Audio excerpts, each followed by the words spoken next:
इकडे पुन्हा टिपू सुलतानच्या फोटोचा वाद सुरू असतानाच मालेगावच्या उपमहापौर शान ए हिंद यांच्या दालनामध्ये पुन्हा एकदा टिपू सुलतान यांचा फोटो लावण्यात आल्यानं हिंदुत्ववादी संघटना आक्रमक झाल्या आहेत।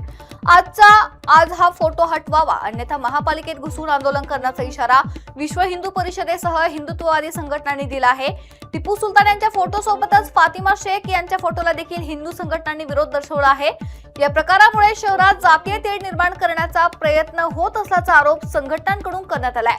फोटो हटवला नाही तर आंदोलन छेडण्याचा इशारा देण्यात आला असून गोमूत्र शिंपडून महापालिका दालनाचं शुद्धीकरण करू असा इशाराही विश्व हिंदू परिषदेच्या कार्यकर्त्यांनी दिलाय।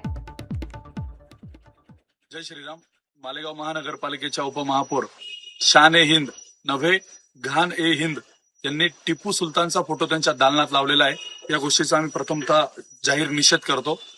टिपू सुलतान ज्याने हजारो हिंदूंची हत्या केली, लाखो हिंदूंचा नरसंहार केला, आया बहिणींची आबरू लुटली, अशा क्रूरकर्मी व्यक्तीचा फोटो लावून मालेगाव शहरामध्ये जातीय तेढ निर्माण करणं, आज मुस्लिमांचा काहीतरी सण आहे, मालेगाव शहर हाय अलर्ट मोडवर आहे। अशा परिस्थितीमध्ये ह्या टिपू सुलतानचा फोटो लावून हिंदूंना डिवचण्याचं काम आणि कृत्य या बाईने केलेलं आहे।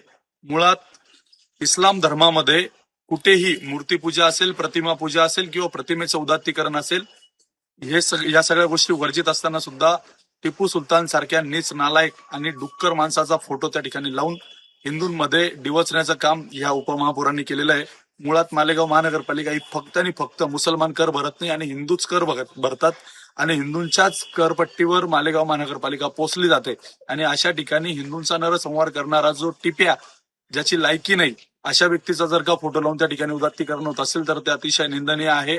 तसेच त्यांनी जी फातिमा शेख कुठली तरी बाई आणली आणि तिचा पण त्या ठिकाणी फोटो लावला, इतिहासामध्ये या फातिमा शेखचा